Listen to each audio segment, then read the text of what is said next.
Praise be to God. I believe Christ has kept you well. He has kept me well.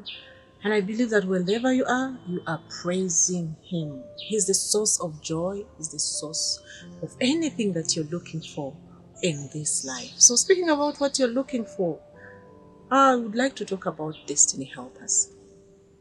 You see this car? It takes us to different destinations. Sometimes without means, in between us, we may not reach our destinations. It may be a car, it may be a border, it may be a bus, it may, in any form. The means you use in any form take you to the destination that you normally plan to go to. So keep with me as we talk about destiny helpers. Who are destiny helpers? I believe we've all heard about destiny helpers. You've been taught about destiny helpers in one way or the other. But when I was studying, I noticed how we need destiny helpers. Each of us, we need destiny helpers. Destiny helper is someone divinely connected, whom God has positioned somewhere and connected, and who can connect you to your destiny. Someone who helps you to achieve your purpose. That's the destiny helper. Or that's someone whom God has predestined for you to be there and enable you to fulfill your destiny as a child of God. So we need destiny helpers. Me and you, we need destiny helpers. We have so many examples in the Bible.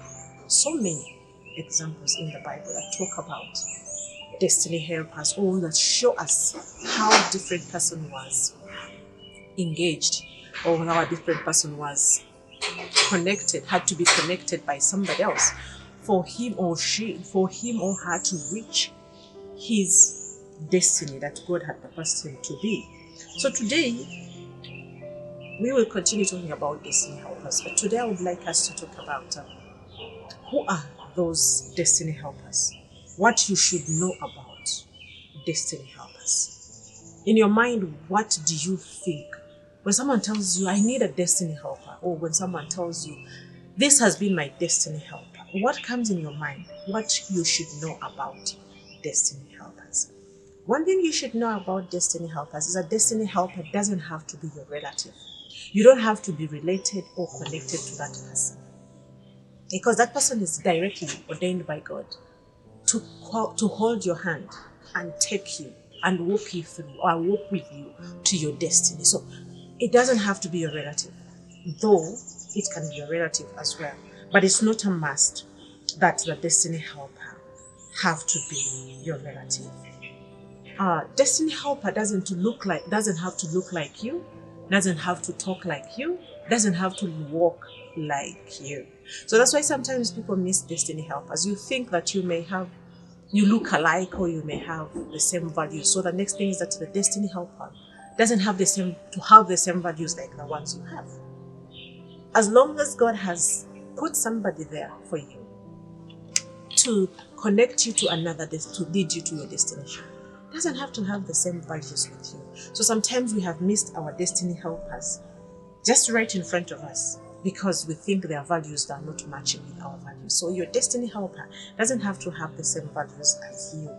You can meet your helper today, and does not mean that he has to help you there and then. But when your time comes, that destiny helper manifests. For example, look at Joseph in prison.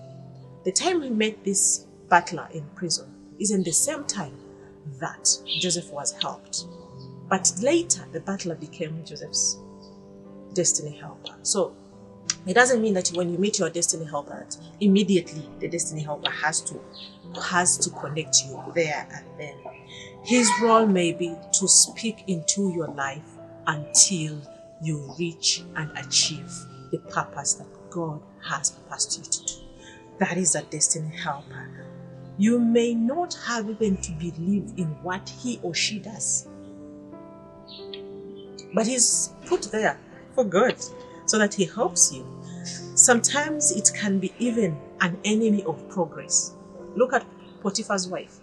Potiphar's wife was an enemy of progress. Sets up Joseph, and Joseph is sent in prison. But there in prison, Joseph meets her destiny helper.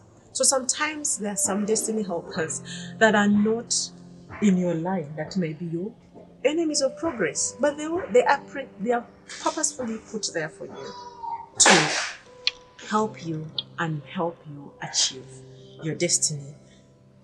You can meet a destiny helper on your road walking. You can meet a destiny helper in a place, a social place. You can meet a destiny helper in church. You can meet a destiny helper at your workplace. You can meet a destiny helper anywhere. Yours is to be alert and know the seasons when the helper comes in, so that you take chance of being helped, so it doesn't pass you by. When we talk about destiny helpers, it doesn't mean that you are the only one who needs destiny helpers. You can also be someone else's destiny helper. Look at what happened to the butler and Joseph. Joseph was a destiny helper to the butler. And then later, again, the butler was a destiny helper to Joseph. So there can be an exchange of a destiny helper. The destiny helper can help you today, and after years and years, like after 2 years, the butler helped Joseph. Then after some time, the destiny helper helps you. So a destiny helper, it's a two-way. You can be a destiny helper to somebody, and somebody else also can be a destiny helper to you. So those are those are the things that we need to know about destiny helpers, so that we don't miss our seasons. So we'll continue talking about destiny helpers. So we have known now what a destiny helper is. So our next session will be talking about those helpers in examples, using the examples in the Bible. Shalom, brethren.